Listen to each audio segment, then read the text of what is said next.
Right now, somewhere in your closet, there's an outfit you haven't worn in 2 years. You know you'll never wear it again, and yet you can't throw it away. That single hanger is holding on to something far bigger than fabric, and the real reason is far stranger than you think. This isn't about being a hoarder or being sentimental. It's not even really about clothes at all. Something is happening inside your mind every time you refuse to let go of something that no longer serves you, purely because you already invested in it. It happens with old friendships that quietly stopped being good for you. It happens with hobbies you keep paying for but dread doing. It happens with plans you keep chasing long after the excitement died. Why is it that logic seems to disappear the moment we've already given something our time? Imagine you're standing in line at a buffet.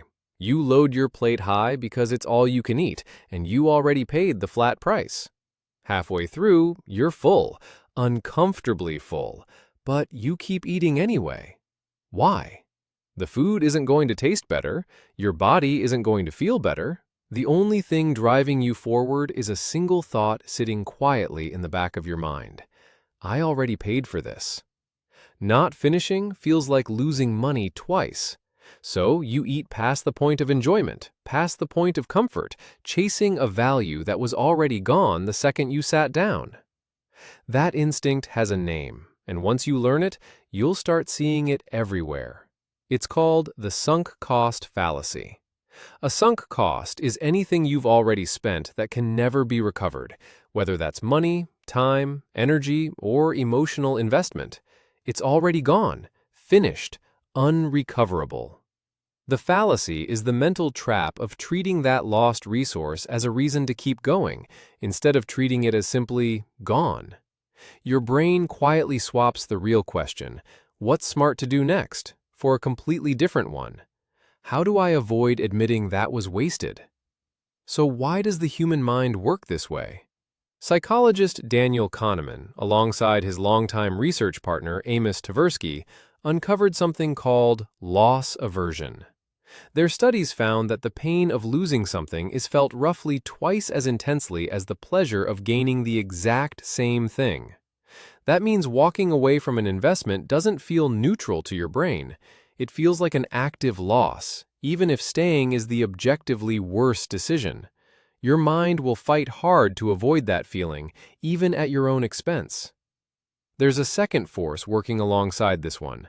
Behavioral economist Richard Thaler described a pattern called mental accounting, where people mentally sort their resources into separate categories instead of treating them as one flexible pool.